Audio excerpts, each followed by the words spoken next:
Welcome to Surrender School.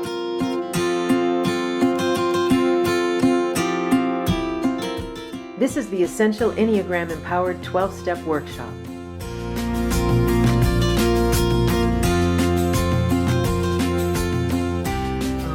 So this is step 9, and I subtitled it, Own It to Release It. I didn't have you do any reading in the chapter because the chapter, in my opinion, was unrelated from step 9, or at least I didn't see how it was related. So I didn't have you read anything in chapter 9. Okay. Once again, the goal is a personal journey. It is not intended to teach you everything about the Enneagram, although you probably have learned some stuff. At least you're familiar with some of the phrases, which are some of the terminology, which I'm happy about. Its intention is to help you recognize the wonderful person that you are so that you can relax into your true self, which is where the God of your understanding resides, or at least touches you. How we do that is we recognize the unseen forces that drive our behaviors. These are the passions, or in 12-step, they're called defects or defenses, and the fixations, which are the stories that we tell ourselves about that behavior. And the way we do that is by catching ourselves in the act whenever ego causes us to act out our persistent defects, and then to gently remind ourselves to return to our true shining selves. Some things to keep in mind. I'm not an expert on anything. Some people think I am. They are wrong. I'm not an expert. I'm a learner. I'm another bozo on the bus, as they say. Okay, recovery is a process, not an event. Self-contempt stops spiritual growth. And the way that I look at that, I say this all the time, it's as if my higher power says, you can hate yourself or you can grow spiritually. You can't do both. You choose. I'll wait. And I would prefer that the spiritual growth as opposed to hatred of self. So that's one of my tasks, is to not do that. Okay, I keep the homework to the minimum if at all possible, and I use my 8 examples and my life examples because that makes it at least real for me and hopefully a little bit more real for you. I love music. Most of you do not know that, but I do love music. When I was in college, how I earned my spending money was by singing, sometimes in bars, sometimes at funerals or weddings. And anyway, so have always loved music. My husband plays guitar, and he and I used to sing and not dance. If you knew my husband, you would laugh at that. But anyway, we don't dance, but we sing together, or I used to sing and he played guitar. Anyway, this is B.B. King, and I adored when he was still. I listen to his music all the time, but I adored him when he was alive. He passed a few years ago. And he said, even in your darkest moments, the music is a rope to grab onto, something to pull you through. So I think music is very compelling, and it literally is the rope that we can grab onto when nothing else works. I'm very affected by music, and most people are, whether they realize it or not. So I'll bet you can guess what I'm going to talk about. I am going to talk about the songs that came out. Now, I learned a phrase yesterday. So what I'm going to talk about is by type. The ones that came up, I didn't mention who brought them up. A few people had the songs that kind of were their theme song for their personality, if you will, and then others were the growth songs, the things that they were growing toward. I'm going to put all of them on here, and then I'm going to point out the few that were the kind of the theme song for the personality, and you'll see that that same song can be a theme song for the personality for one type and a growth song for another type. So for type 1, Take It Easy by the Eagles. I would like that. For type 2, here were the ones that the twos came up with. Be Good to Yourself by Journey. Oops, I Did It Again by Britney Spears. You Raise Me Up by Josh Groban. Greatest Love of All by Whitney Houston. Threes didn't turn anything in, and I didn't guess on threes. So for type 4, Shine by Collective Soul and Everybody Hurts by REM. Type 6, fives didn't turn in anything either. Type 6, Adventure of a Lifetime by Coldplay. Life is a Highway by Rascal Flatts. Boogie Wonderland by Earth, Wind and Fire. It's a Beautiful Morning by the Rascals. The Long and Winding Road by the Beatles. Magnificent by Elbow. I need to point out too, some of these I hadn't heard before, many I had, and so I went out and listened to all of them, right? Which was really cool exercise. I really enjoyed that. Okay, for the type 7, Stuck in the Moment. For the 8, Roll With It by Winwood, which was mine. Wildflowers by Tom Petty. We Are the World by Assorted Stars. I Am What I Am by Gloria Gaynor, and Let It Be by the Beatles. Type 9, Fucking Perfect by Pink, or Perfect by Pink, if you don't believe in using the F word. Staying Alive by the Bee Gees. Taking Care of Business by BTO, Bachman Turner Overdrive. Everything's Gonna Be All Right by Bob Marley, and Let It Be by the Beatles. Now, the ones that I have now highlighted are the ones that are celebrating that. So Stuck in the Moment is I didn't listen to that song, so I don't even know who that was by. The title at least sounds like, oh, I'm stuck in the moment, which would be the way the personality of the seven says, oh my God, I'm stuck right here. Right. So that might be, I'm not sure, but that might be one of those. And by the way, there's nothing wrong with having that. As an 8, there are times what I need is I need something that gets me focused and driving, because even though that's part of my personality, there are times I have to be that. I have to be that. And so having a theme song that does that, nothing wrong with that. But if you want a growth song, you want something that takes you the opposite direction. So usually with type 9s, everything's going to be all right is the way that everything's going to be okay, everything's good. Right? You probably want to blast yourself out of that if you can. And the same thing with Let It Be. 9s are pretty good at letting it be. So if you want a growth song, you would basically do something like Taking Care of Business, or whatever. Okay, this was really fun. I thank you all for putting in these titles, and I think I captured all of them. I'm pretty sure. The chats from Zoom come in kind of convoluted. So anyway, Search Sermon found most of it. I think I did. Anyway, okay. So that was a fun exercise. Thank you for participating in that. All right. 2-minute shares on last week's assignment. And once again, last week's assignment, I do need to point something out here real quick. I'm going to unshare. I'm going to stop sharing. This is still up here because one of the things I want to do, let me go ahead and pull this up so that I actually see everybody. Gallery. Okay. So one of the things I want to talk about is the exercises. When you look at them, I told you that they're going to get increasingly more difficult, and they seem simpler, right? You look at them and go, well, that's not even complex. There aren't 3 choices and blah, blah, right? Here's what's making them more difficult is now I'm assuming that you know yourself. You've dug in and you know yourself, you know your type, you know kind of your default position, you know your personality, you know all that. So now there's an old saying that my family used to use, getting you where the hair is short. Right. And Rose, I know you you told me what that means, but which so I try not to use it.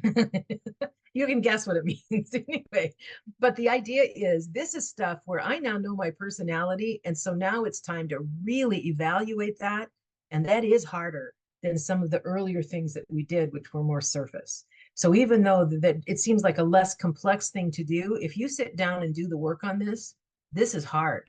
This is stuff where you're really digging in. Okay, so, all right. So I introduced the lie the very first week in session 0, the lie of each of the types. So what I'd like is if anybody wants to share on what could replace the lie. So the lie for the 1 is I should be perfect and life should be perfect. The lie for the 2 is if I give enough, I will be loved. The lie for the 3 is if I seem successful, I will be happy. The lie for the 4 is I am unique and people need to know that. The lie for the 5 is knowledge is the answer to everything. The lie for the 6 is people are untrustworthy and I must keep myself safe. The lie for the 7 is I need more to be satisfied. Not just more, but more, more, more, more, more. The 8 is I must be strong and in control to be complete. And the 9 is I can delay decisions and actions and all will still be well. Now I'm going to unshare because I want to talk a little bit about this. All of the assignments that are given here, there is absolutely no judgment one way or the other on whether you do them or don't do them. This is a personal journey. So even when I say, okay, does anybody have anything you want to share? I'm not judging one direction or the other. My job is to put it out there. Your job is to either pick it up or not, right? And there really is no judgment there one way or the other. So if anybody would like to share on that, let me just talk for a second about mine. I must be strong and in control to be complete. My sister is having, I guess, an emergency. Her husband had heart surgery on last Saturday, a stroke on Sunday, and a seizure on Monday. So, right. And everything in me wants to go. And no, that's not true anymore. When I was younger, I would have been the one there taking care of everything. And this is her deal. And so I ask her just, what do you need from me? Whatever you need, let me know. I do what she asked me to do, but I don't step in and take control. And I don't need to be in control to be complete, right? I need to be of service. right? And I'm choosing to be of service, which is a very two-ish thing to do, but I don't have the hook of the two. I absolutely know she loves me. There's no doubt whatsoever. I just want to be of service to her. So that is, I that improves my life because I have a better relationship with my sister. I'm not beating myself up or shit that I'm, whatever. And I really have less responsibility than I would have had if I thought I was in control of the world. So, okay, that's it. This is basically male. This is basically from 8 and 9 are like linked, obviously, right? So, and I talked about why might step 8 be difficult for my type. And even though I covered an 8, it's actually very much tied to 9. I don't think we're going to take the time to share on this, which I had planned to do, but I don't think we're going to. But basically, I'm going to go over this again. For the one, willing to admit that I might be wrong, let me just do better in the future. So basically, ones would prefer not to admit that. They just rather just do better. Well, unfortunately, that's not the way the program works. So you're going to have to admit that. Okay. The two, and think of this as 9 because it was part of 8, but it's also 9, willing to admit that I might be selfish. Another blind spot for the two, really, really hard to see that hook on their love, right? That says, I'll do all this good stuff. And what you owe, that quid pro quo for me is that I want you to love me, right? And that's selfish. So, um, 3 is for the type 3, willing to admit that my persona, that person that I show to the world, does not match my person. And usually, I put here about the reputation, but I think usually what happens is they aren't even on their own. This is a blind spot for them. They aren't on their own willing to admit that the person that they show to the world and the person inside is different. It's really difficult for people, for threes, to see that. And then for the 4, it's really interesting. I had spoken with a couple 4s, and I made the comment that 4s believe that they have suffered more than anyone else. And usually a 4 will say back, I have suffered. Yep. You made my point. Okay. For the 5, they're usually very private people. It's difficult for them to share feelings and sometimes for them to even acknowledge them to themselves. Again, a blind spot or a shadow. Okay. For the 6, what if the person walks away? What if they deny future support? The support of their loved ones is extremely important for 6s. And they live in the fear that that person will not be there, will not stay, will not support them, right? And that is earlier, Linda, when you were talking about that deep down inside, this is it. Those deep down beliefs that we believe are the truth with a capital T, those are the ones that get us, right? That's where the hair is short because it's like, that's a belief. I thought that was the truth. No, right? No, that's not the way the world works. That's not reality. That's not life on life's terms. That's your view of that, right? Okay. So for the 7, they probably didn't notice, so why bring it up? They don't like to have unpleasantness in their life. They try to make things pleasant and fun and acceptable, right? Not acceptable like the ones, like within the set of rules, but outside of the rules. For the 8, 8s don't like to admit vulnerability, so that makes, obviously, to go. And I don't believe, and Bill W. even says this, we don't go on our hands and knees. We don't go on our knees in front of people to make our amends. And I'll talk a little bit about that here in a minute. We don't do that. So if that's your vision of what a 9 of step 9 is, or if you have a sponsee whose vision is that that's what they're going to have to do, that isn't it. We don't go on our knees in front of people, period. Okay. And then for 9, they it's really fascinating. I was speaking with some 9s the other day, and we kept running up against that idea that this fear of being destroyed, and it's really a fear of loss or a fear of separation. It really isn't destruction as in being destroyed. It's just being separate, or this kind of sense of emptiness. And it's really fascinating. I have a 9 wing, but I don't think I access the 9 wing much. But I do understand that idea that if not this, then it is empty. There's emptiness, right? Most types don't have a fear of emptiness. The 9s do have a fear of emptiness. I thought that was just fascinating. All right. So I am going to skip this part because I think time-wise, we might come back and talk about that later. There is no day that is not improved by a picture of Aragorn. I just thought I'd point that out. I'm a real Lord of the Rings fan. I read the Lord of the Rings trilogy every spring from the time I was probably 18 years old. Every spring I would read those books. And then I realized I actually didn't read the books. I basically just, whenever I was not in peace, I would return to Lothlorien and I would read about Lothlorien and Galadriel. And so, yeah, these were more than characters in a book to me when I was younger. I mean, much more. Yeah, I'm a geek. What can I say? Okay. But I thought this picture was awesome because he is holding that sword and you have to hold it. The early sponsor that I had, because I would deny all kinds of things, and she would say, no, no, no, you have to own it before you can release it. So imagine that. I've got to own that before I can release it. Another way of looking at that, uh,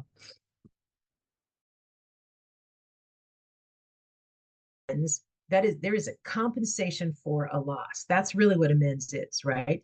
I change my behavior and I compensate you in whatever way for whatever loss I have caused you. Okay, that's really what amends says. And one of the things we do, the word own can mean to acknowledge. And acknowledge says, and I think I've talked about this. So when I say step one, not in a meeting, but when I say step one to myself, right, I say, acknowledge that I am powerless over reality. That is what I do. Because the word admit to me has a moral something, something. I don't even know what it is, but some kind of, smack. And I don't want that. So I go, okay, you know what? I acknowledge that I'm powerless over food, right? Or over reality, I'm powerless over pretty much everything, right? So, and that acknowledgement there is super important. Okay, and what I want to say is what acknowledge means is to recognize the fact of. So if you think about it, when I say step one, I recognize the fact that I am powerless. That makes sense for an 8 to have that viewpoint of things. I completely recognize. If you've always been pleasant to the person and never treated them badly and blah, blah, blah, whatever, right? Okay, you don't own amends for that. So you acknowledge to yourself and you amend to it. You basically admit to the other person whatever that wrong was. And one other piece I want to add to this is if you own something that you cannot give away, then you don't own it, it owns you. And so the idea here is I need to own whatever it is. And the only reason I'm owning it is to be able to release it.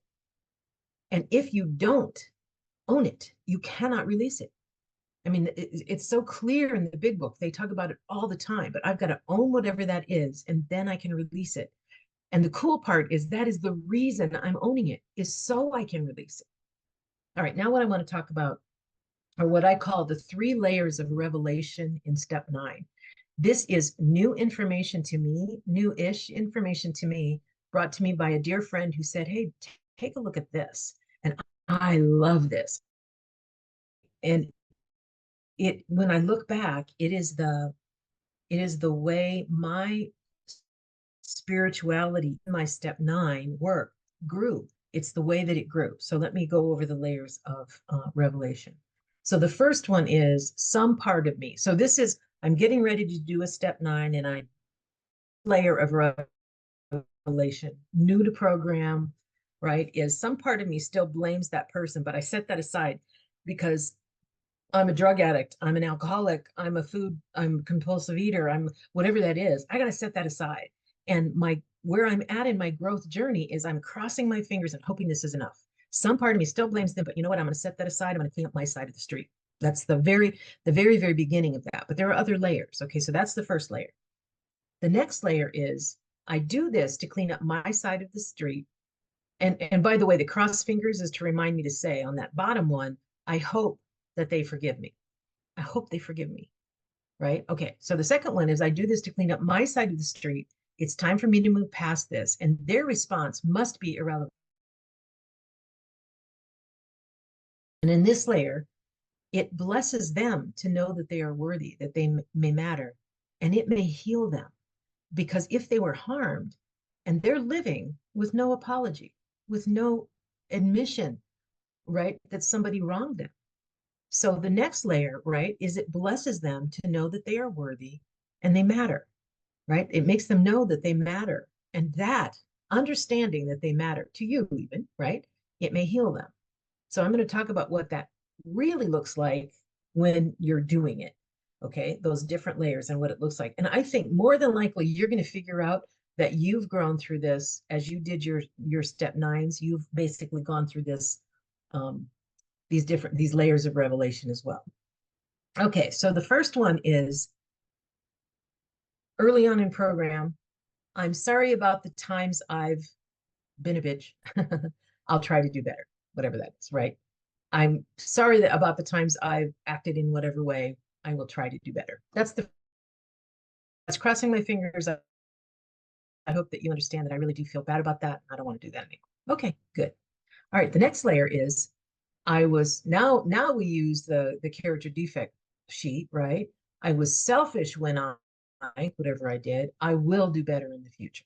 That's that next level. Okay. The level after that is using the 4-step inventory from here, right? The one that had all the different like little specific things, which we'll go into here in a second. I was from that 4-step nature thing at the bottom of your fill-in sheet. When whatever I did, I will do better in the future. So now you've narrowed it down a little bit further.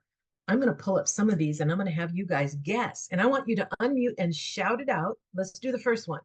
All the way to the left, trying to control others so they will like me, being self-important, false sense of humility, and being possessive. What number is that? 2. Oh, it is a 2. It is a 2. Okay. Being dominating or confrontational, seeing people as objects, being in lust for power and things. 8. Oh, 8. And I hear the resounding 8. Thank you. Okay. All right. Excellent. So those are the things that you put in there. So let's put this back here, right? I was, and let me pick one here. I'm going to say being self-absorbed, right? So the 4 would say to the person they're making amends, I was self-absorbed when whatever it is I did, I will do better in the future.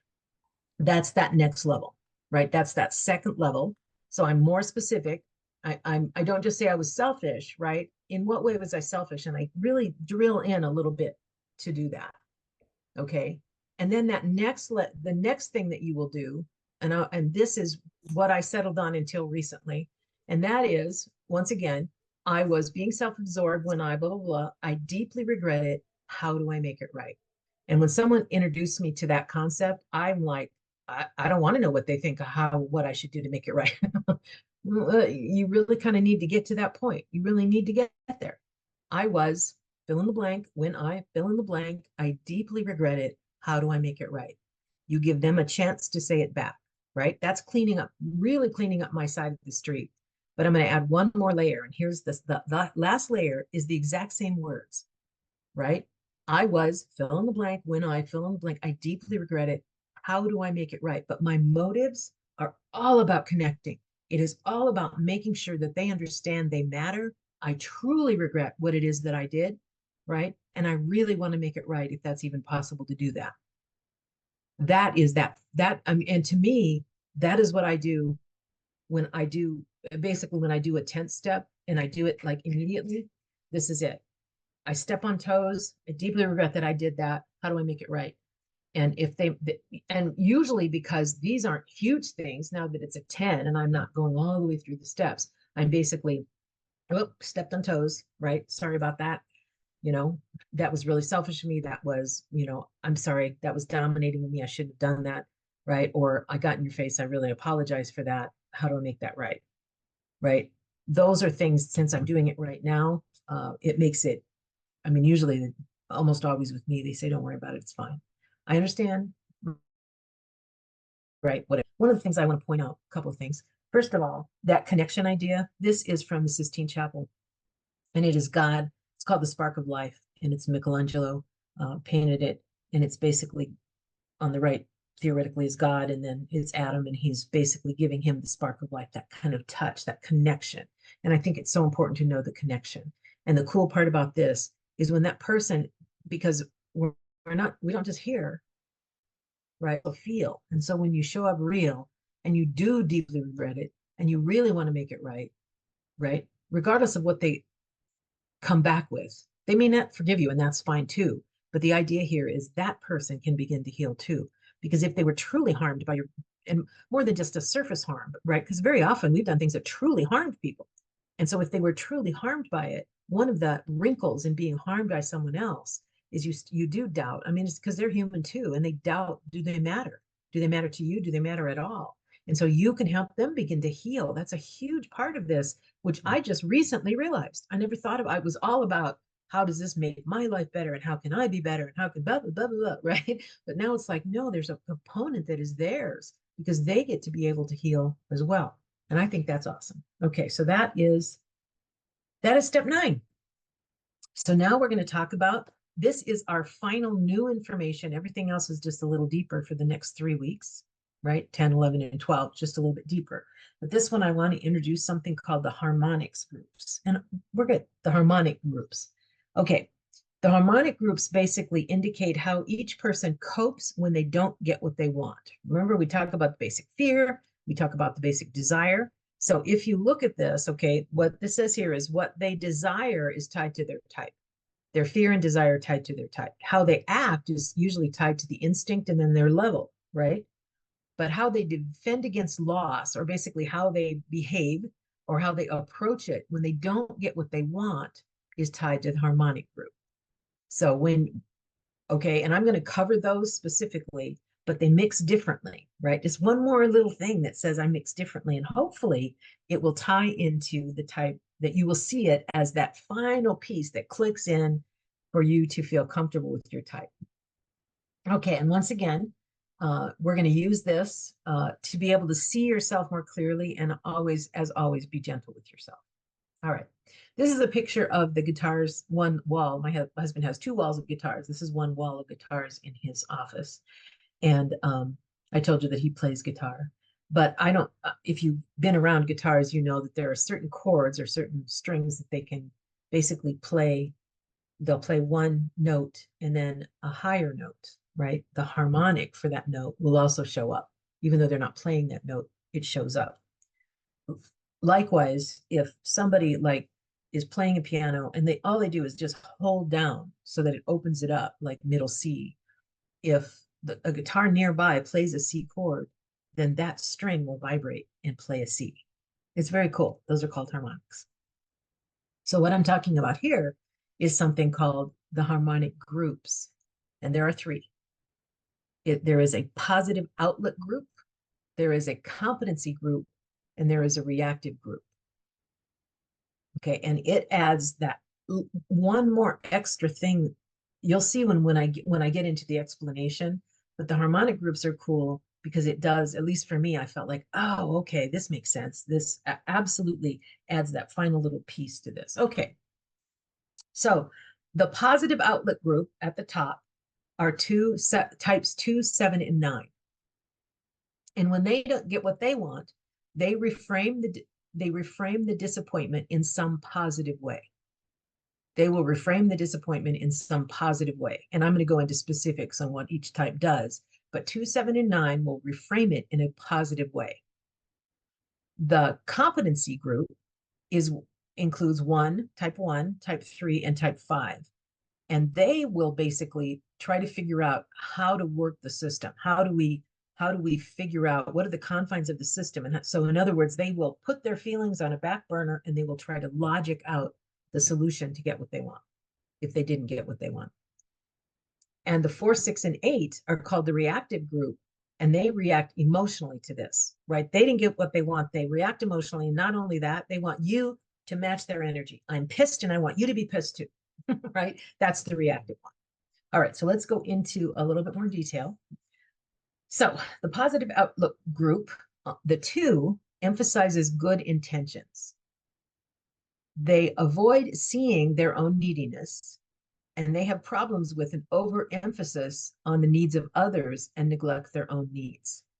Okay, so once again, this positive outlook group, type 2 is part of that, and they will emphasize good intentions, usually their own good intentions, okay? And they avoid seeing their own neediness. And they have problems with overemphasizing the needs of others, and they neglect their own needs. 2s, does that feel resonant? Okay, so this is a positive outlook group. The 7s, they're positive. The way that they handle disappointment, right, is they emphasize enjoyment and fun, They avoid seeing their own pain and suffering, and sometimes their avoidance of seeing their own pain and suffering causes suffering in other people.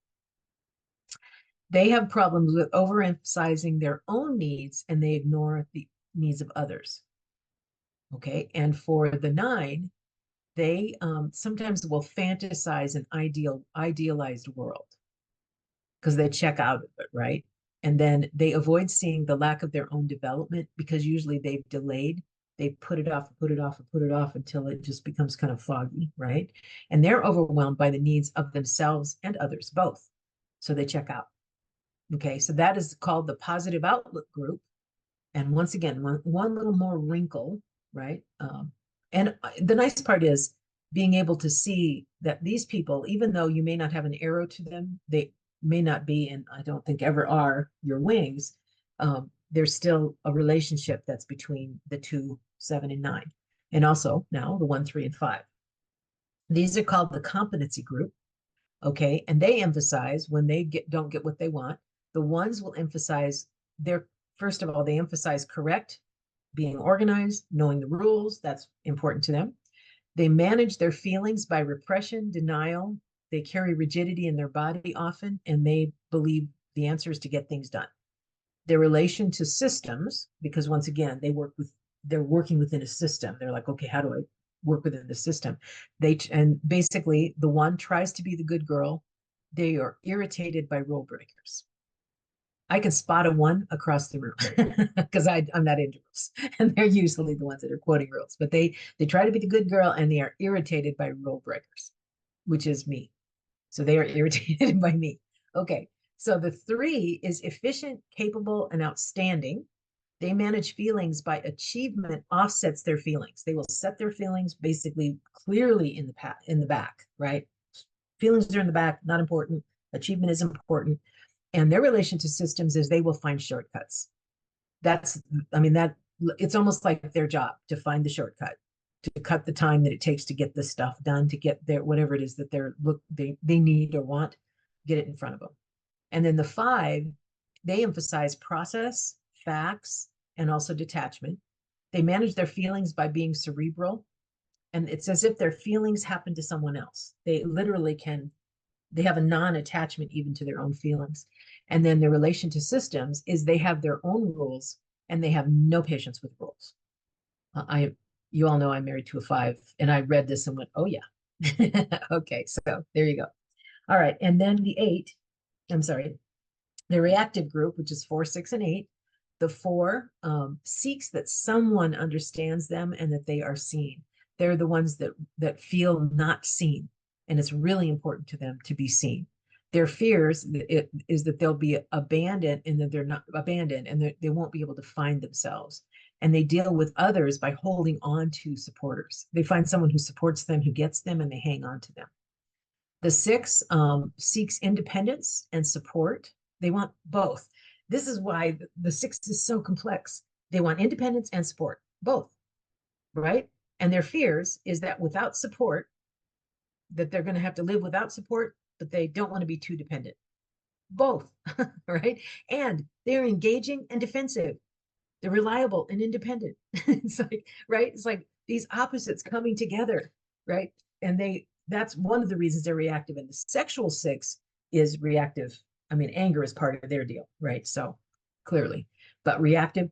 And once again, remember, the reactive is expecting you to basically reflect back that same emotion that they have. I think all of us do this. I went to an Enneagram thing yesterday, and they said most of our problems are caused by the fact that we believe other people should be like us.